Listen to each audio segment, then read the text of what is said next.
Okay ये जो question है question number 50 this is from JEE Main 2025 का जो पहली शिफ्ट थी मॉर्निंग उसका लास्ट क्वेश्चन है। इसमें दिया है particle is projected at an angle of 30 degree from the horizontal at a speed of 60 metre पर second. The height traversed by the particle in the first second is H naught. Height traversed in the last second before it reach the maximum height is H one. H naught is to H one का ratio आपको निकालना है, g 10 meter पर second square लेना है। Okay तो सबसे पहले जो पार्टिकल को प्रोजेक्ट किया गया है फ्रॉम हॉरिजॉन्टल, तो this is projected at an angle of 30 degree with the horizontal. तो ये इसका जो वेलोसिटी वेक्टर है, initial velocity vector that makes an angle of 30 degree with the horizontal at a speed of 60 metre पर second. ये है 60 metre पर second की स्पीड। तो इसकी जो वर्टिकल वेलोसिटी है, दिस इनिशियल जो वर्टिकल वेलोसिटी होगी u y, that will be equal to u sine 30 degree. यही हम कंसिडर करेंगे इसका जो वर्टिकल मोशन है। So this will be u is 60 and sine 30 is half. So this is equal to 30 metre पर second. Okay तो सबसे पहले मैंने ले लिया इसका इनिशियल जो वर्टिकल वेलोसिटी, वो आपने निकाल लिया initial vertical speed which is equal to 30 metre पर सेकेंड। ओके नाउ अब वर्टिकल एक्सेलेरेशन आप आ जाएगी आपकी साइन के साथ -10 मीटर पर सेकेंड स्क्वायर। इसमें जो हम फॉर्मूला यूज़ करेंगे that is for the displacement in the nth second. For displacement in the nth second का जो फॉर्मूला है that is s n is equal to displacement in the nth second is equal to u plus a by 2 into 2n minus 1 where n is the nth second। अब पहले वाले case में तो first second है तो उसमें सीधा सीधा एच नॉट आपका निकल जाएगा। So h naught is equal to u है 30, ये इन द वर्टिकल डायरेक्शन हो जाएगा। So this will become u y, this will become a y. Okay so ये 30 आ गया, ये हमने 30 निकाला था, this 30 and -10 by 2 in the vertical direction acceleration to -1 h not आ गया 25 मीटर।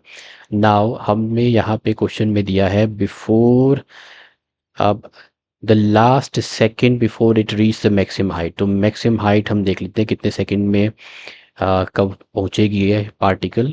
तो time taken to reach the maximum height, at maximum height हमें पता है इस मैक्सिमम हाइट पे, this is the maximum height, इस मैक्सिमम हाइट पे this vertical velocity component जो है, जो वर्टिकल वेलोसिटी कंपोनेंट है this v y is equal to 0। तो यही सब्स्टिट्यूट करेंगे हम इस इक्वेशन में, v is equal to u plus a T.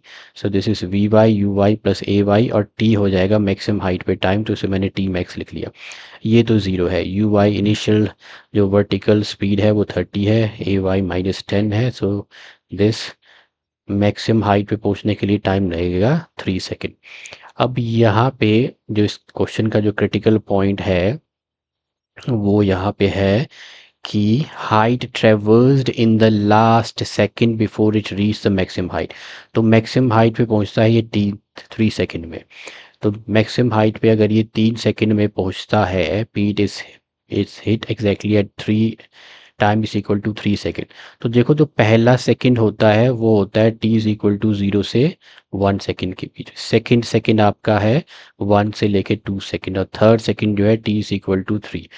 तो पीक से पहले जो आपका लास्ट सेकेंड है वो थर्ड सेकेंड होगा।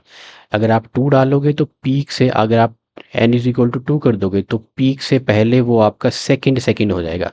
आपको बोला है पीक से पहले लास्ट सेकंड जो कि है थर्ड सेकंड, यही आपका जो इस क्वेश्चन का टर्निंग पॉइंट है। एन इज इक्वल टू आपको लेना है यहाँ पे 3। Finding height traversed in the last second before maximum height, तो मैंने निकाल लिया पार्टिकल पीक पे पहुंचता है 3 सेकंड में। लास्ट सेकंड, लास्ट ये सेकंड नहीं है, दिस शुड बी जो लास्ट सेकंड है before the peak is third second, before the peak is third second. तो n इज इक्वल टू 3, फिर उसी इक्वेशन में सब्स्टिट्यूट किया तो h1 आ गया 5 मीटर। कौन सी इक्वेशन में सब्स्टिट्यूट किया? Displacement in the nth second, इस वाली इक्वेशन में। तो ये h1 है, यू वाई आपका 30 है, ए वाई जो है -10 है, एन जो है वो 3 है, तो 2 into 3 6 minus 1 is equal to 5। 5 into 5 25, ये आ गया 5। अब रिक्वायर्ड रेशियो हो जाएगा, देखो एच नॉट कितना निकला था, एच नॉट निकला था 25 और ये निकला है 5, तो रिक्वायर्ड रेशियो आएगा 25/5 which is equal to 5:1 is the required ratio. Okay, that was the last question for the first shift. Thank you for watching.